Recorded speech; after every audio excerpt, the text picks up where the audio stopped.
O que a Débora Bergamasco ficou sabendo? E eu vou fazer aqui a dança das cadeias, eu vou vir aqui para o meio delas, tá? Para ser o recheio dessa informação toda. Mas deixa eu começar com a informação do meu lado aqui direito. A Débora Bergamasco apurou o seguinte: a Polícia Federal vê com receio quererem acesso ao depoimento de alguns militares, porque dizem, né, Débora, que isso poderia dar uma bagunçada no processo. Informações tão sensíveis serem disponibilizadas para a defesa, por exemplo, de Jair Bolsonaro. Os investigadores, Elisa, eles já vêm, ao longo dessa investigação, eles já vêm tomando um cuidado, por exemplo, de não fornecer para o próprio depoente o seu depoimento para evitar vazamentos, evitar que as informações sejam cruzadas ali entre as testemunhas, entre os investigados, né, com a defesa, compartilhado com a defesa e tudo mais. Faz parte, muitas vezes, é natural que depois que você preste o seu depoimento, por exemplo, você receba uma cópia. Alguns investigados dizem que isso não aconteceu e aí isso até foi um questionamento, como a Gabi falou, né, em relação a um discurso de cerceamento de direito de defesa, por exemplo. E essa é uma narrativa que que deve ser, a PF teme que seja usada, prevê que seja usada justamente pela defesa de Jair Bolsonaro. Olha, estão me negando acesso. Agora, por parte dos investigadores, neste momento, no atual estágio das investigações, não seria salutar para as investigações que isso fosse já compartilhado, justamente pensando na contraofensiva aí do investigado principal, se é que a gente pode dizer assim, ex-presidente Jair Bolsonaro. Basília, eu quero te ouvir sobre essas decisões dos ministros e por qual motivo, ora elas podem ser monocráticas, ora elas podem ir para a decisão também de outros integrantes da corte, porque a defesa de Jair Bolsonaro pressiona o Supremo, né, para que essas decisões possam ir para as mãos de outros ministros, ou seja, para terem ali uma pluralidade de olhares e, quem sabe, facilitar o caminho da defesa de Jair Bolsonaro. Como relator do processo, Alexandre de Moraes tem dado todas as decisões sobre este caso, acionado operações, prisões, busca e apreensão, então vem mesmo ali do gabinete do relator. Ele cuida de muitos inquéritos, por isso que toda hora tem notícia envolvendo o nome dele, né? Cuida dos inquéritos da fake news, milícias digitais e também do que investiga o 8 de janeiro. Então, é um quadro investigativo, né, pelo qual o Brasil tem passado de uma maneira mais intensa nos últimos anos, no que diz respeito aos atos antidemocráticos, né, a essa virulência de ataques contra a nossa democracia. E tudo está lá no gabinete de Alexandre de Moraes. E isso incomoda muito os advogados, incomoda muito os investigados, principalmente porque criou-se uma narrativa de que eles estão sendo perseguidos e não teriam outro destino, ou seja, como se um processo estivesse pré-definido, já tivesse o seu caminho pré-definido, eles não teriam ali chances de defesa. E não é bem assim. Quando isso for julgado ao final pelo Supremo Tribunal Federal, não é o ministro Alexandre de Moraes que falará sozinho. O voto dele tem muita força, porque ele é o relator do caso. A gente pode fazer aqui uma comparação com o Joaquim Barbosa, relatando o julgamento do Mensalão. Mas na hora de decidir, é culpado, é inocente, qual o tamanho da pena em caso de condenação, isso vai depender de uma maioria da corte. E a depender do que estamos falando, de condenação, até de uma maioria qualificada. Então, não basta só ter mais um, né, ali, metade mais um dos ministros. Precisa ter ao menos 8 votos pela condenação para prejudicar um réu, muitas vezes, quando a gente fala de penas maiores, né, mais rigorosas.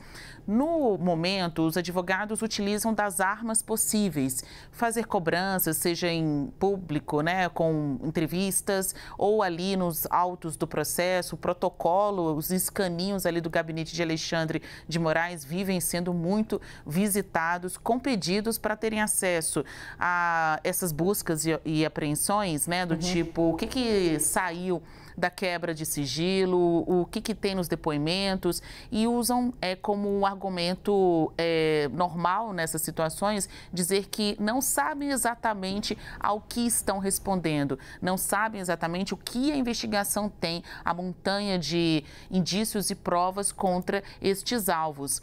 É do jogo, porque também, como a Débora falou, se a investigação abrisse todo o jogo, revelasse tudo, ficaria muito difícil, até no momento de depoimento como estes que a gente tem acompanhado, que o depoente caísse em alguma contradição, entregasse algum elemento a mais para a investigação, em que pese esteja respeitado o seu direito de ampla defesa. Ele terá todo o processo para fazer isso. Mas este ainda é um momento de investigação. Qual a estratégia da defesa com todos estes recursos? Forçar com que o Supremo Tribunal Federal repasse essas decisões para outros ministros. Então, em parte, tem recurso aí que já nem vai mais para o gabinete do Moraes, vai para o presidente da Corte, Roberto Barroso. Alguns querem a declaração de impedimento do ministro Moraes, outros pedem para que, se Moraes não reconsiderar suas decisões,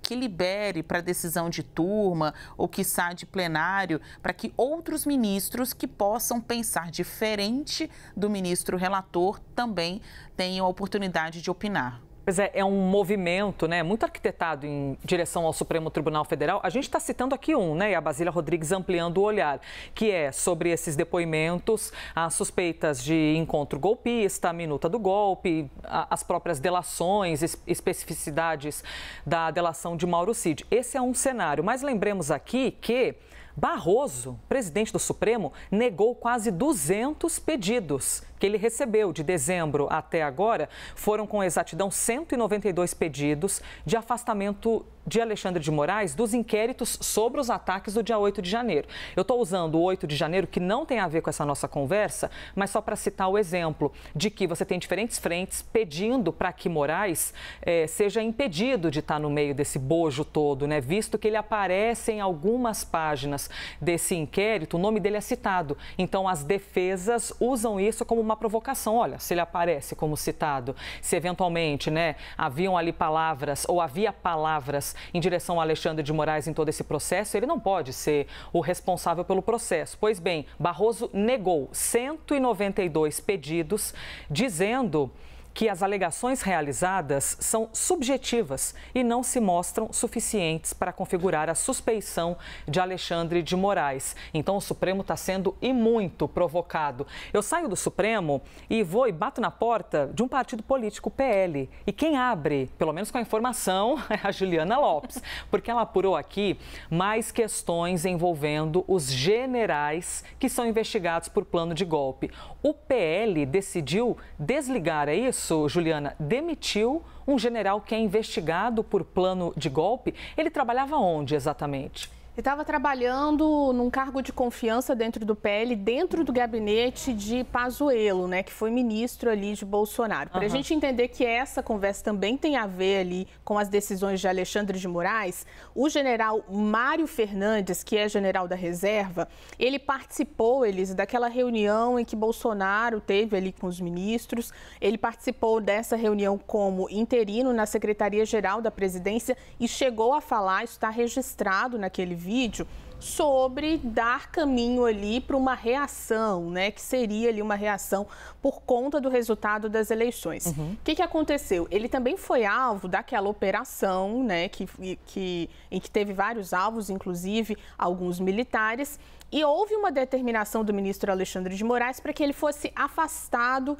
do PL desse cargo de confiança, porque, lembrando, temos aí entre os investigados o próprio partido, o presidente Valdemar Costa Neto, da Legenda. Então, não houve um cumprimento dessa decisão de Alexandre de Moraes até agora. Isso foi adiantado, inclusive, pelo jornal O Globo, e eu consegui confirmar aqui com uma nota que veio da liderança do PL que agora esse general está afastado. Então, temos, chegando ele próximo ao novo depoimento de Cid, tendo como alvo vários militares, agora a retirada de dentro de um gabinete do PL, partido de Bolsonaro, desse general que é um investigado e que fez parte daquela reunião em que um plano de golpe foi comentado, né? Que uma reação foi comentada por Bolsonaro diante de vários ministros. É um ponto importante porque até agora essa determinação do ministro Alexandre de Moraes para que esse general fosse realmente afastado, para não atrapalhar as investigações, essa decisão não tinha sido cumprida até agora. Gente, esse movimento é bem importante, né? Porque mesmo que eles fiquem publicamente argumentando, não tem nada a provar, não houve qualquer informação que coloque em xeque tudo aquilo que a gente já está atestando ou afirmando publicamente até aqui, eles vão lá e demitem, desligam um general investigado pelo plano de golpe. Depois a gente avança nesse debate, até se tem a ver até com as próximas eleições, tentar trazer o PL, né, com uma substância diferente, um pouquinho mais distante dessa quantidade de investigações. Débora, Basília, Juliana, hora do cafezinho de vocês, hein? Porque eu vou aqui, quer dizer, não por tanto tempo. Ó, Basília, é o chazinho de morango? Ô, Basília, é o chazinho de morango ainda? É o chazinho de morango, com certeza. Deixa eu só esconder aqui a marca, né? Porque fui paga por Querem agradar a Basília? Enviem alguns pacotes de chás de morango, que vocês vão ganhar a amizade dela. Até daqui a pouco, Débora, Basília e Juliana.